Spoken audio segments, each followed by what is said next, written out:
Добро утро и од мене, јас сум Кристина Атовска, а мојот денешен гостин е првиот човек на Царинската управа, Ѓоко Танасовски. Добро утро и ви благодарам што одвоивте време да дојдете во денешниот утрински брифинг, бидејќи знаеме дека денот ви е полн со настани. Меѓутоа, тоа за крај на разговорот. Причината беше оние обвинувања кон вас, поточно кон Царинската управа, за тоа дали се увезува отровен отпад во земјава. Вие негиравте дека е тоа така и пред 2 дена испративте соопштение со кое велите дека ќе се прави дополнителна контрола, односно дека ќе се бараат дополнителни дозволи.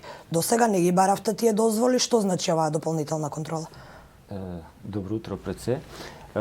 Значи, во однос на нашето соопштение и тоа што е наведено таму, нигде не стои дека ние ќе бараме дополнителни дозволи.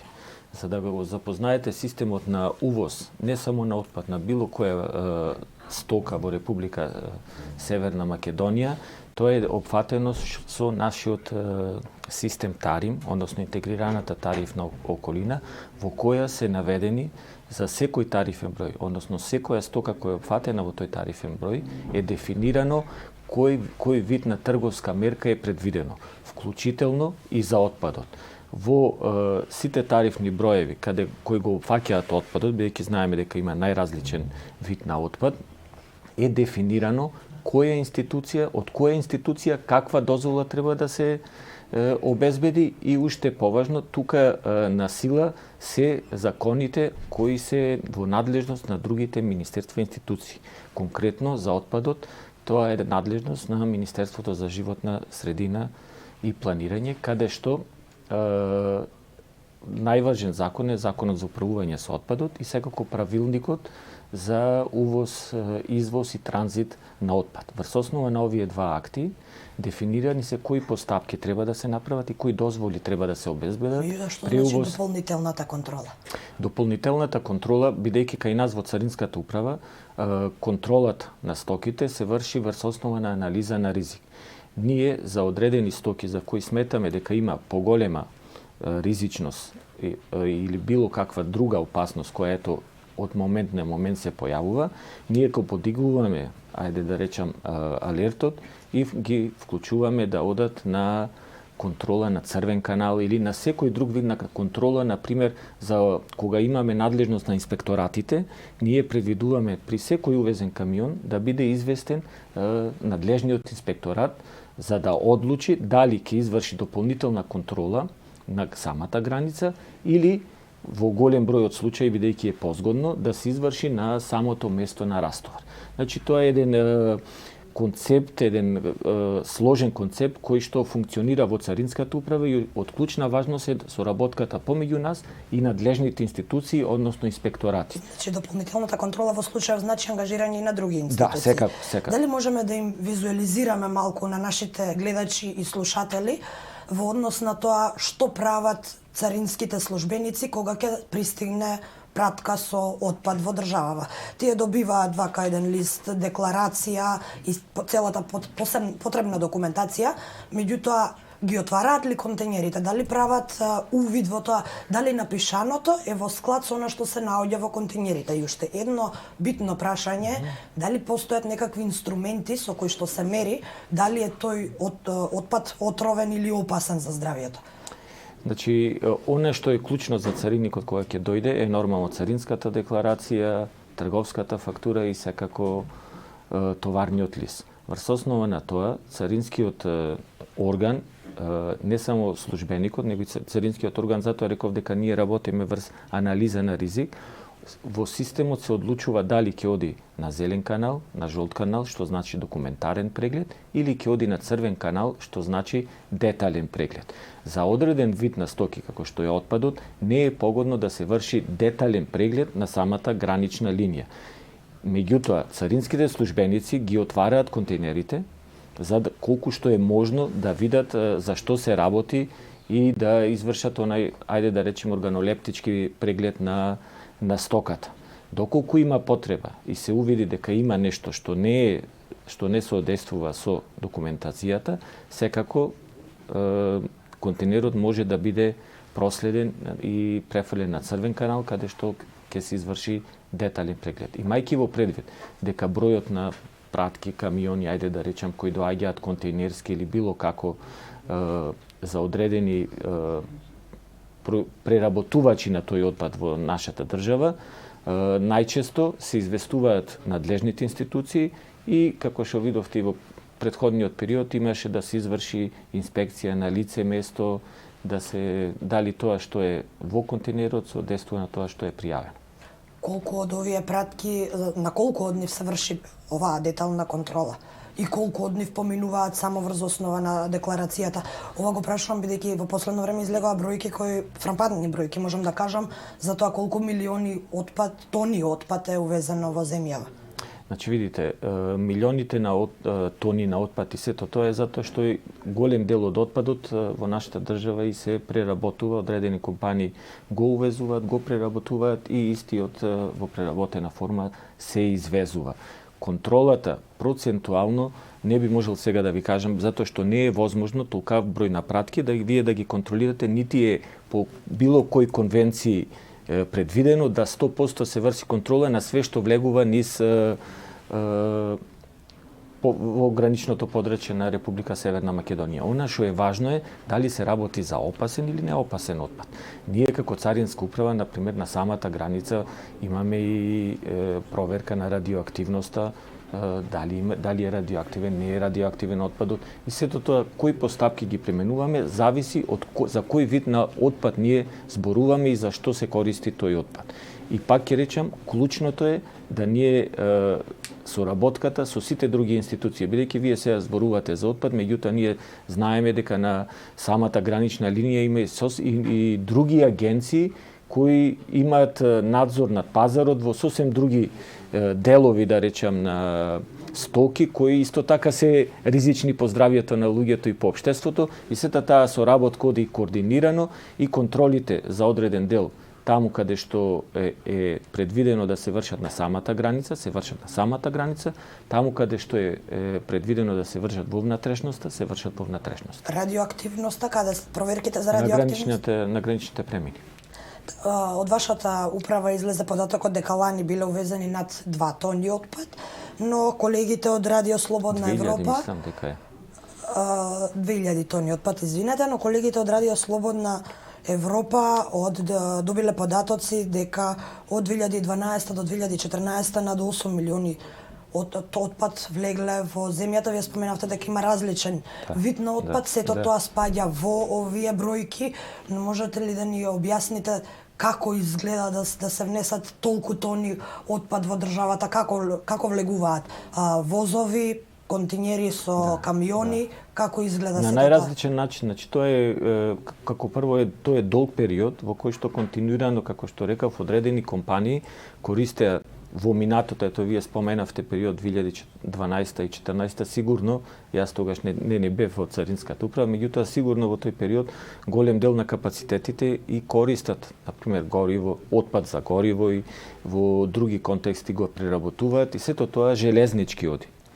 Дел оди железнички, дел контейнерски, дел со камиони, секоја компанија различно го увезува отпадот. Меѓутоа, најголемите количини кои што се увезуваат на отпад, и бидејќи ова кога зборуваме за отпад, значи треба да знаеме дека овде влегува буквално голема лепеза на дефинирани ставки, односно тарифни броеви на отпад, и затоа се големи тие бројки. Голем дел од компаниите железнички си го увезуваат најрегуларно, се преработува тука и се извезува. Така да не треба да се врзуваме за големите количини на отпад, затоа што тие се искористуваат некако, туку треба да се врземе со тоа дали е тоа опасно, не е опасно, институциите кои контроли ќе ги преземат и сето тоа. Во контекст на опасноста, Бугарија веќе врши такви проверки за отпадот од Италија. Знаеме дека отпадот од Италија доаѓа и во Македонија. Каков е вашиот став, сте ги извршиле овие проверки и зошто овие последни податоци покажуваат дека најголемо количество отпад увезуваме преку Бугарија? Значи, она што во Бугарија е констатирано е дека не се работи за токсичен отпад. Испитувањата кои ги прави таму Инспекторатот за животна средина и надлежните институции во контекст на лабораториите со кои што тие располагаат или таму каде што тие ги доставуваат примероците за испитување. Секако дека јас верувам дека и нашите институции ќе побараат земање на узорци и ќе се дадат на испитување во надлежни, односно во акредитирани лаборатории за испитување на сите други да речам делови од тој отпад кои треба да се испитаат и кои што се бараат од страна на институциите да бидат испитани. При дефинирањето на нашата постапка како Царинска управа зборувам, наш ни е важно кои контроли ние треба да ги направиме, кои ни ги дефинираат институциите.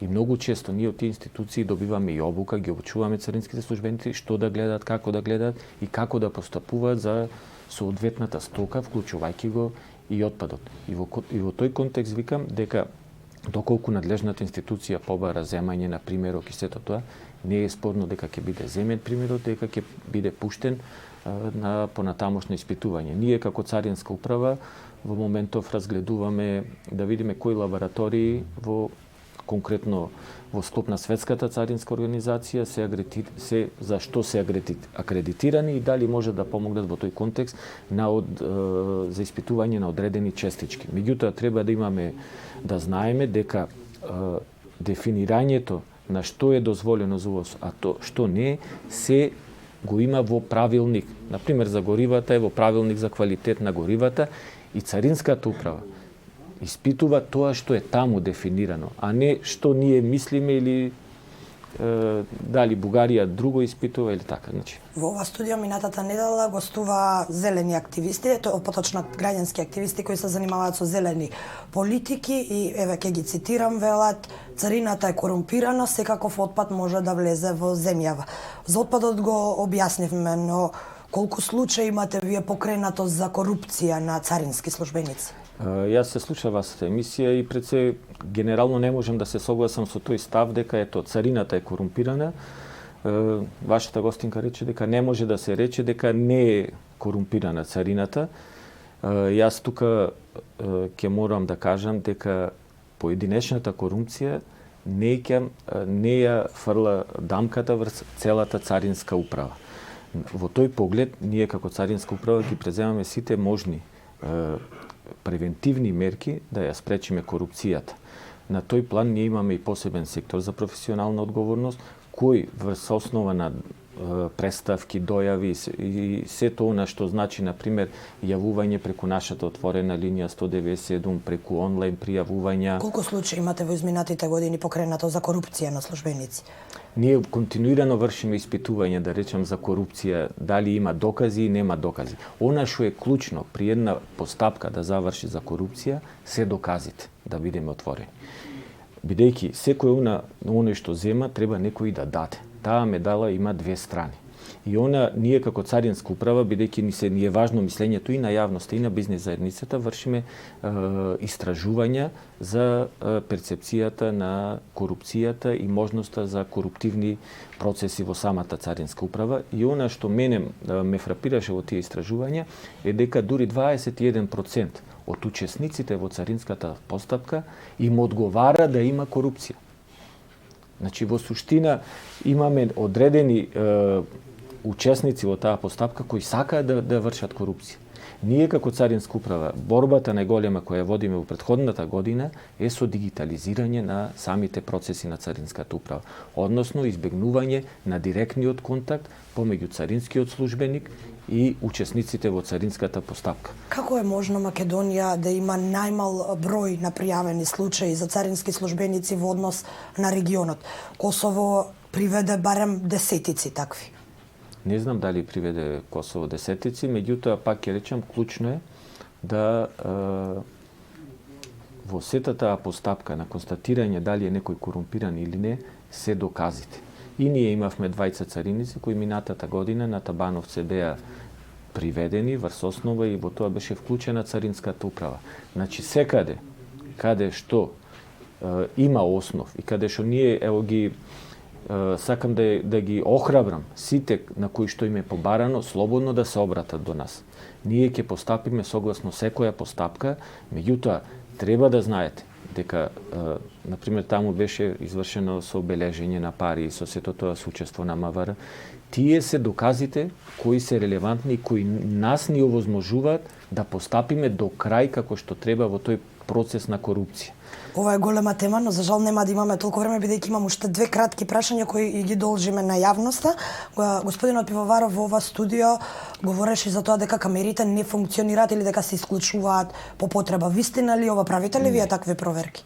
Значи, да се разбереме, можда господинот Пивоваров зборувал за некое минато време кога се зборуваше дека се исклучувале камерите и сето тоа. Кај нас имаме дежурен центар кој што ги следи секој момент камерите и она што се случува на самите гранични премини, а не само на самите гранични премини, ние имаме и камери на внатрешните терминали каде што имаме царинење на стока и сето тоа. Така да јас можам да кажам дека од кога сум јас директор нема нити намерно исклучување на камерите, а секако дека е потребно подобрување на самиот видеонадзор, зашто Царинската управа преку Светска банка зема кредит и веќе сме во постапка на дефинирање и набавка на нов видеонадзор. Така да континуитетот ќе си остане, а во овој момент сакам да ви кажам дека граничните премини се под видеонадзор на Царинската управа. И за крај сосема друга тема, бидејќи веќе е најавен и протест за увозот на стари возила, каков е вашиот став, бидејќи излезе податок дека поевтините возила ќе имаат повисок данок, додека поскапите ќе бидат со понизок данок. Она што е клучно за новиот закон за данок на моторни возила е дека главната поента е еколошката компонента која за прв пат се внесува во пресметката на данокот на моторните возила. И тука треба да се гледа и целото постапување по тој закон. Односно, возилата до 10.000 вредност 10.000 евра, зборувам за увезена вредност, се ќе бидат оптеретени само со CO2 компонентата, односно само со еколошката компонента. Во минатата постапка, кога што беше тоа под законот за стариот закон за акцизи, тие возила воопшто нема никаква давачка, а беа едни од најголемите загадувачи на животната средина. Така да овој закон внесува свежина во поглед на нашата борба за зачувување на животната средина, а тоа е да мотивираме набавка на еколошки моторни возила, а демотивираме набавка на нееколошки моторни возила. Единствениот начин на мотивирање и демотивирање секако представува висината на данокот на моторните возила. За крај пред да се одјавиме, денеска имате настан од 10 часот, за што се работи, бидејќи вие сте домаќини. Да, денеска ја промовираме набавената опрема во лабораторијата на Царинската управа, која е набавена со помош на Европската унија и заедно со министерката Нина Ангеловска и со неговата екселенција господинот Жбогар ќе извршиме промовирање на таа лабораторија, со што се зголемуваат значајно капацитетите на Царинската управа и можноста за проверка не само на она што за нас значи потекло, вредност и правилно тарифирање на стоките, туку и она што значи квалитет, на пример, најона што еластично е за луѓето да го разбирате, е горивата, сулфурот и сето тоа на што значи заштита и на животната средина. Ви благодарам што бевте гостин во денешниот утрински брифинг.